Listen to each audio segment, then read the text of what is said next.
கிறிஸ்துவுக்குள் அன்பானவர்களே, உங்களை சந்திப்பதில் மகிழ்ச்சி அடைகிறேன்.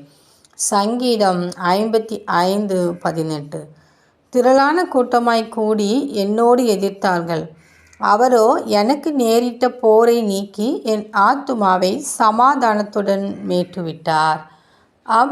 மாணவர்களே, நம் தேவனாகிய கர்த்தர் நமக்கு எதிரிட்டு நிற்கிறவர்கள் மத்தியில் நாம் தேவனை நோக்கி கூப்பிடும்போது தேவனாகிய கர்த்தர் நம்மை மீட்டு அவர் சமாதானத்துடன் நம்மை காத்து கொள்கிறார். ஒவ்வொரு நாளும் சமாதானம் என்பது அவ்வளவு ஒரு முக்கியம்.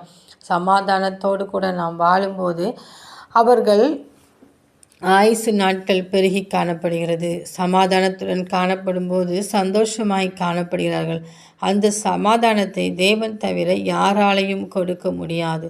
நாம் வாழுகின்ற உலகிலே பொல்லாத மனிதர்களும் பொறாமைகளும் சத்ருவின் கிரியைகளும் அனுதினம் நம்மை எதிரிட்டு நிற்கும். ஆனால் தேவன் நமக்கு அவர் எதிரிட்டு நின்று அந்த போரிலிருந்து அவர் வெற்றி பெறுகிறார். அதற்கு காரணம் அந்தி சந்தி மத்தியான வேளையிலும் நாம் தியானம் பண்ணி முறையிட வேண்டும்.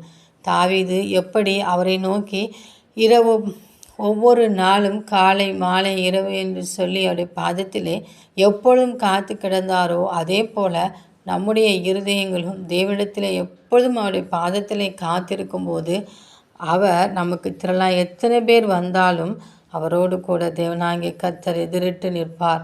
அவருடைய கிரியைகளை அழித்து நம்மை சமாதானத்துடன் ஒவ்வொரு நாளும் காத்து கொள்வார்.